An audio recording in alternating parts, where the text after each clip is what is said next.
할렐루야, 하나님께 영광 돌립니다. 자, 오늘은 이제 23절로 갑니다. 자, 여러분, 예수 믿는 삶이 분명하고 성령의 일하심이 분명한 우리 모두가 되어야 되겠습니다. 기도합니다. 하나님 감사합니다. 오늘도 로마서 8장의 말씀을 주목합니다. 말씀하실 하나님을 찬양하고 영광을 돌립니다. 종을 통해서 일하시고 천하보다 귀한 영혼들이 이 말씀을 듣고 있사오니 구원과 삶과 사역이 분명해지는 은혜가 있게 하옵소서. 예수님의 이름으로 사모하며 축복하며 취하며 기도합니다. 아멘. 자, 여러분, 고난대처법입니다. 성령이 우리 가운데 어떻게 일하시냐라는 겁니다.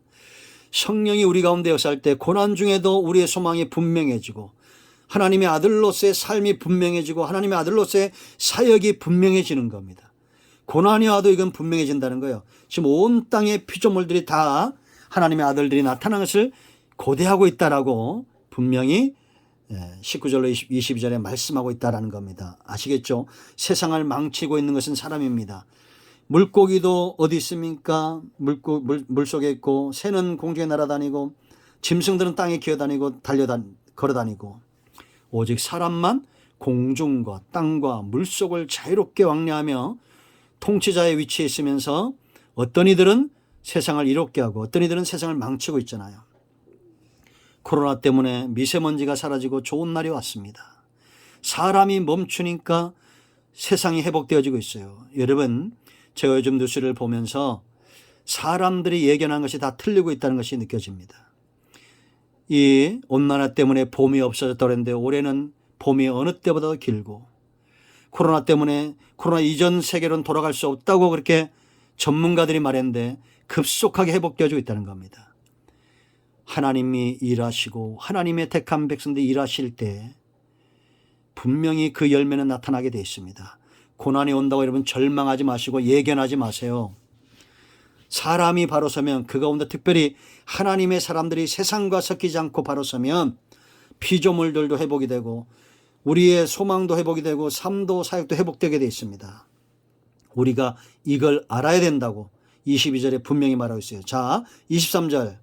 그뿐 아니라 또한 우리 곧 성령의 처음 익은 열매를 받은 우리까지도 속으로 탄식하며 양자될 것 곧 우리 몸의 속량을 기다리느니라. 할렐루야. 이건 기도죠, 기도. 지금 여러분 바울의 마음이 와닿지 않습니까? 이 땅에 고난이 엄습해오고 연단이 엄습해오고 성도들은 고난을 당하고 죄악의 세력이 커지고 있고 그러니 우리 속에 저절로 사모함, 이 탄식을 사모함으로 바꿀 수 있어요. 온전한 하나님의 나라가 오고 이제는 우리가 상속자가 되고 하나님 나라를 유업으로 얻고 우리가 가는 곳마다 이 땅에서 양자로서 그 기업들이 회복되어지고 그러면서 장차 이 모든 죄와 사망에서 온전히 속량될 때를 여러분 우리가 기다려지고 사모하고 그래야 됩니다. 이것이 고난 중에 있는 세상을 살아가는 성도들의 사역의 모습이고 삶의 모습이고 기도의 모습이 되어야 되는 거예요. 성령이 역사에서 처음 열매 맺었던 이 사도들이 이런 마음을 가졌다면 여전히 동일한 성령 가운데 있는 우리도 이와 같은 우리 속에 사모함이 있어야 됩니다. 탄식처럼 이것이 사모함이 되어져 있어야 되잖아요. 그죠?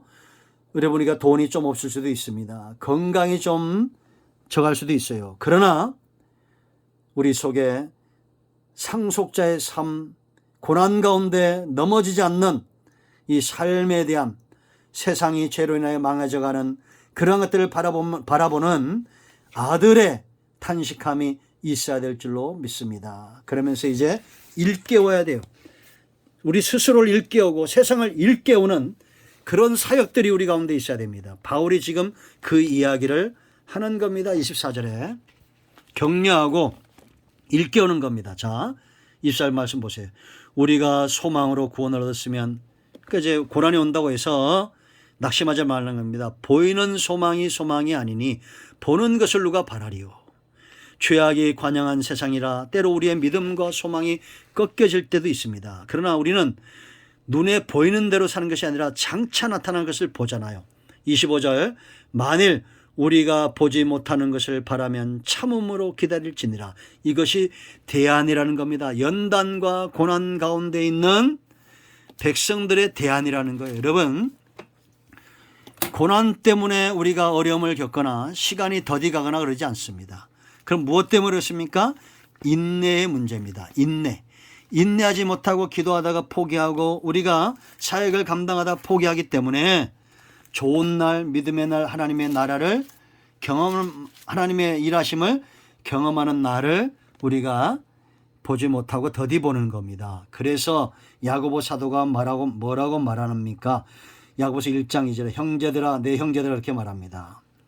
형제는 똑같은 분복을 누린다는, 형제들이라는 건 응답을 똑같이 누린다는 겁니다. 너희가 여러 가지 시험을 당하거든 기뻐하라는 겁니다.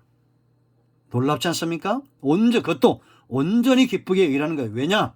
이는 목적이죠. 너희 믿음의 시련이, 그러니까 성도들에게 고난은 믿음을 정금 같은 믿음으로 나오게 한다는 겁니다. 이런 믿음이 커진 사람의 특징이 있어요. 인내를 만든다. 믿음의 사람은 인내한다는 거예요. 너희가 알미라 인내를 온전히 이루라 라고 말합니다. 이는 너희로 온전하고 구비하여 조금도 부족함이 없게 하려 함이라. 그러면서 너희 중에 누구든지 지혜가 부족하거든 이런 과정들을 분별할 수 있는 지혜가 있어야 되는데 지혜가 없는 자들은 구하라는 겁니다. 그러므로 여러분, 말씀대로 여러분들에게 위로합니다. 권면합니다. 제 눈에 보이는 분들도 있고 여러 가지 어려움들을 겪는 분들이 있습니다.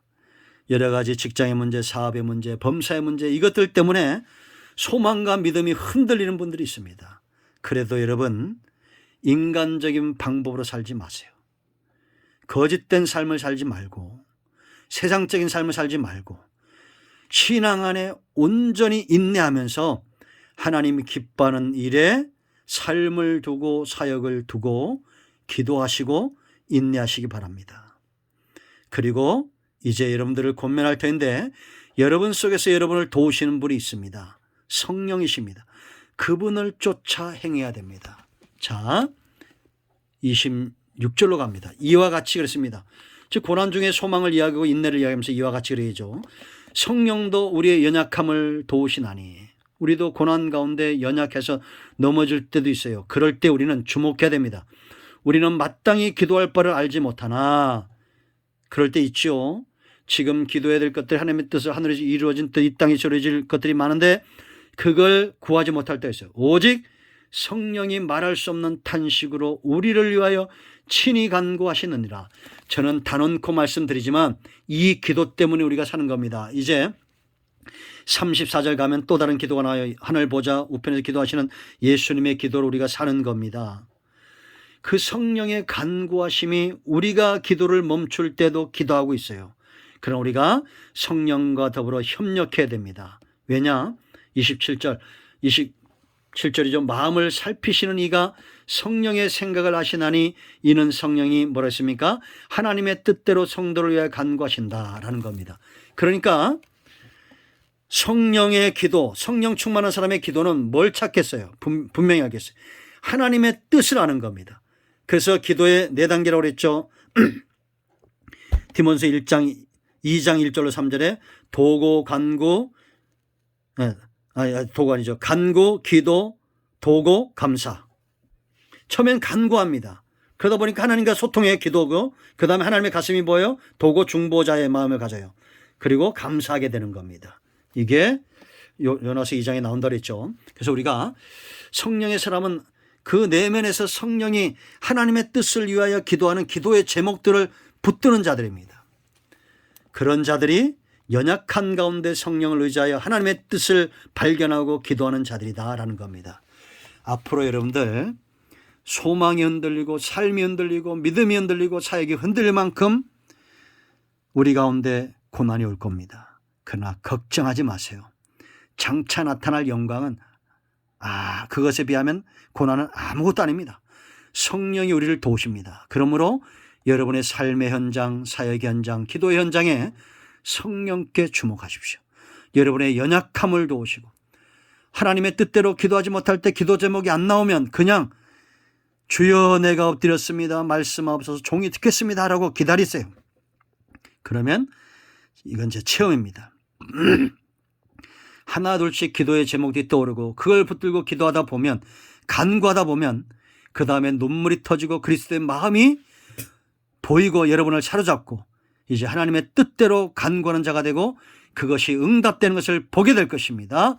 반드시 그렇게 되게 되었습니다. 승리하시기를 축복합니다. 아멘.